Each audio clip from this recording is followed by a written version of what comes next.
Bismillahirrahmanirrahim. Assalamualaikum warahmatullahi wabarakatuh. Masih berhubungan hepkut pada anak yang belum diketahui sebabnya. Sekarang pada tanggal 5 Mei 2022, ternyata saya masuk situsnya idai.or.id, Ikatan Dokter Anak Indonesia, ada artikel baru yaitu tentang rekomendasi Ikatan Dokter Anak Indonesia hepatitis akut pada anak yang belum diketahui sebabnya. Nah, ini pada saat saya klik ini nanti akan masuk ke linknya. Nah, ini linknya sudah saya download, hasilnya seperti ini. Nah, ini merupakan dari pengurus pusat Ikatan Dokter Anak Indonesia 5 Mei 2022, rekomendasi Ikatan Dokter Anak Indonesia hepatitis akut pada anak yang belum diketahui sebabnya. Rekomendasi ini dinamis dan dapat berubah sewaktu-waktu sesuai dengan perkembangan bukti-bukti ilmiah yang terbaru. Nah, ini alur penapisannya, alur screening kasus probable hepatitis akut yang belum diketahui sebabnya pada anak. Oke, alurnya seperti ini. Jadi kalau misalkan ada anak usia kurang dari 16 tahun, ada gejala satu atau lebih gejala di bawah ini, gejalanya yaitu kuning, sakit perut akut, diare akut, mual, muntah, penurunan kesadaran atau kejang, lesu, malaise, mialgia, artalgia. Kalau tidak berarti stop. Nah, kalau tidak stop, kalau ya ada satu atau lebih gejala, berarti ini periksa lab ya, ALT, SGPT dan AST, SGOT. Nah, kalau misalkan ternyata hasilnya lebih dari 500, berarti nanti ada periksa lanjutan. Kalau tidak, bila meningkat di atas normal, pantau kadar ALT dan AST secara berkalanya. Tidaknya itu nanti apakah memang tidak ada kenaikan atau naik tapi kurang dari 500. Kalau misalnya itu berarti tetap dipantau ya secara berkala.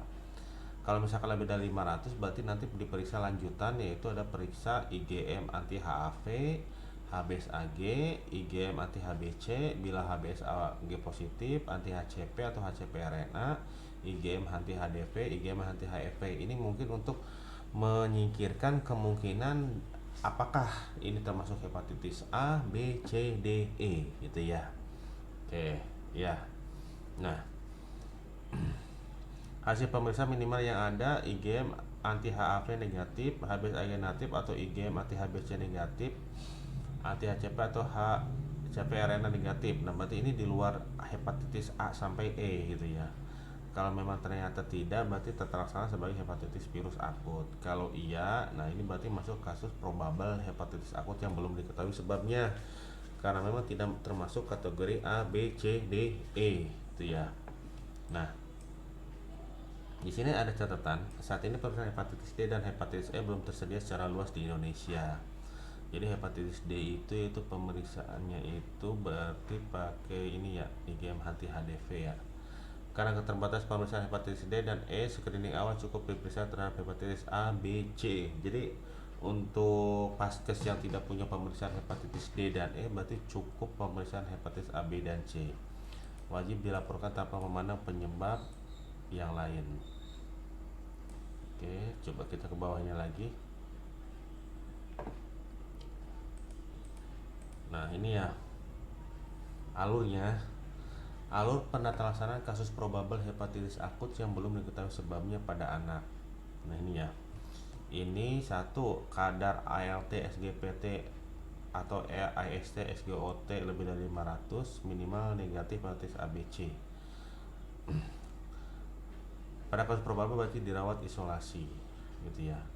Nah, apakah kesadaran menurun? Kalau tidak, nanti dicek. Ini INR-nya ya. Kalau ya INR kurang dari 1,5, terus misalkan ternyata INR lebih dari 1,5 ya, berarti hepatitis fulminan. Kalau lebih dari 2 berarti hepatitis fulminan. Ini ada tata laksananya itu ya. Jadi nanti kalau misalkan itu ada tata laksana sebagai hepatitis akut berat, kalau INR lebih dari tidak ya, INR tidak lebih dari 1,5. Ini seperti ini tata laksananya.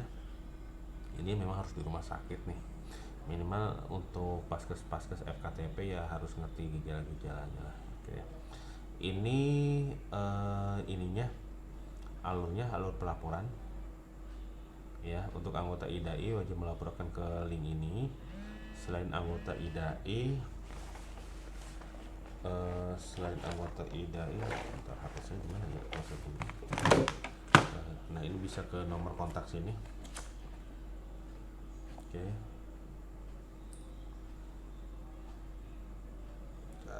Sebelum. Oke.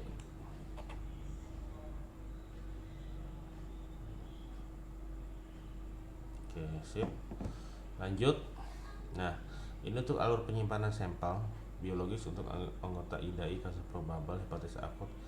Ini berarti nanti ya harus sampai yang berasal dari satu pasien dikemas dalam satu plastik klip dengan logo biohazard, dilengkapi dengan identitas pasien, nomor rekam medis, tanggal pengambilan sampel, rumah sakit atau fasilitas, kabupaten atau kota.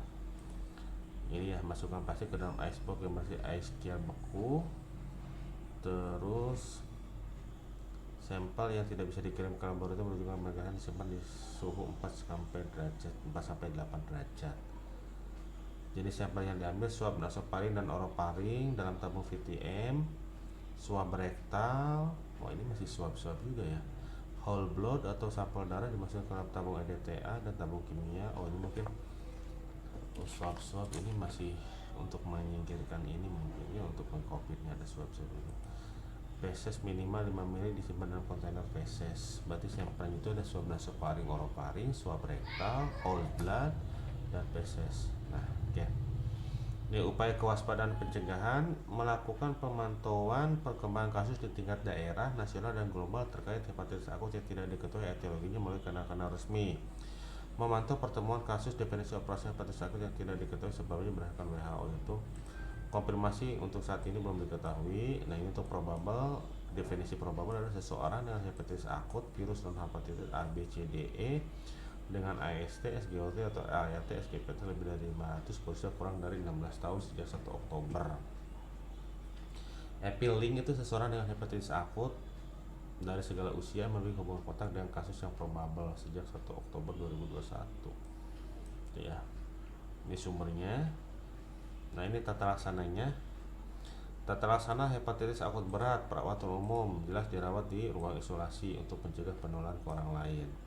Tidak balik terutama fase akut. Monitoring perjalanan klinis terutama kesadaran dan laboratorium terutama PT, INR, dan albumin. Berarti memang harus di rumah sakit. Pengenalan gejala dan tanda hepatitis fulminan.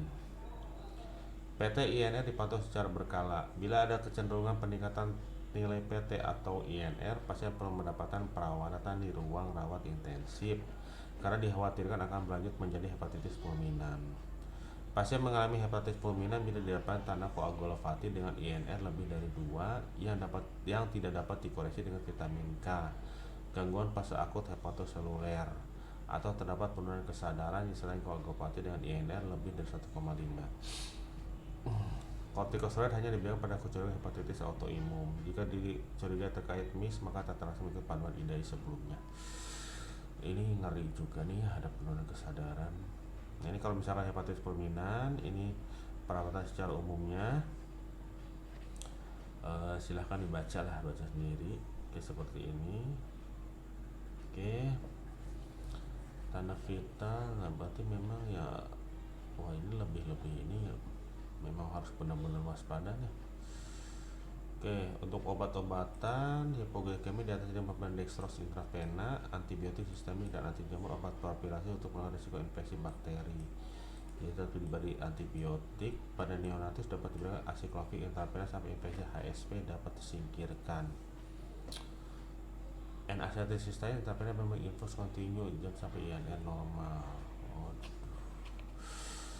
Ini ada komplikasinya, nanti ada encephalopati hepatik,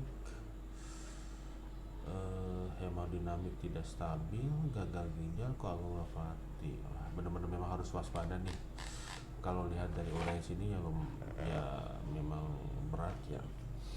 Oke, memang kita harus benar-benar jaga kesehatan, tetap pakai masker dan tetap jaga jarak. Oke, demikian update yang saya dapatkan hari ini. Semoga bermanfaat. Wassalamualaikum warahmatullahi wabarakatuh.